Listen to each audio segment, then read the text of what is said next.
আলু ভাজা বেগুন ভাজা তো অনেক খেয়েছেন। একদিন দুপুরের মেনুতে এইভাবে চাল কুমড়ো ভাজা বানিয়ে দেখুন এবং কমেন্টে অবশ্যই জানাবেন কেমন লেগেছে। সবার প্রথমে চাল কুমড়োর খোসা ছাড়িয়ে গোল করে কেটে নিয়েছি, তারপর মাঝখান থেকে অর্ধেক করে কেটে নিয়ে পিঠের দিকে চিড়ে নিয়েছি। এবার কড়াইতে 2 কাপ জল দিয়ে হাফ চামচ করে হলুদ গুঁড়ো, শুকনো লঙ্কার গুঁড়ো, নুন ও চিনি দিয়ে ভালো করে মিশিয়ে নেব। জল ফুটে গেলে চাল কুমড়োগুলোকে জলে দিয়ে ঢেকে ভাপিয়ে নেব। 10 মিনিট পর ঢাকনা খুলে গ্যাস অফ করে দেব। একটা মিক্সিং জারে 1 চামচ সর্ষে, 3 চামচ পোস্ত, 6টা কাঁচা লঙ্কা, অল্প নুন ও জল দিয়ে একবার ব্লেন্ড করে তারপর 2 চামচ নারকেল কোড়া দিয়ে ফাইনালি ব্লেন্ড করে নেব।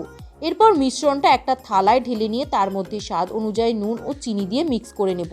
এবার আগে থেকে ভাপিয়ে রাখা চাল কুমড়োর পিঠের দিকের কাটা অংশের মধ্যে মিশ্রণটা ভালো করে ভরে দেব।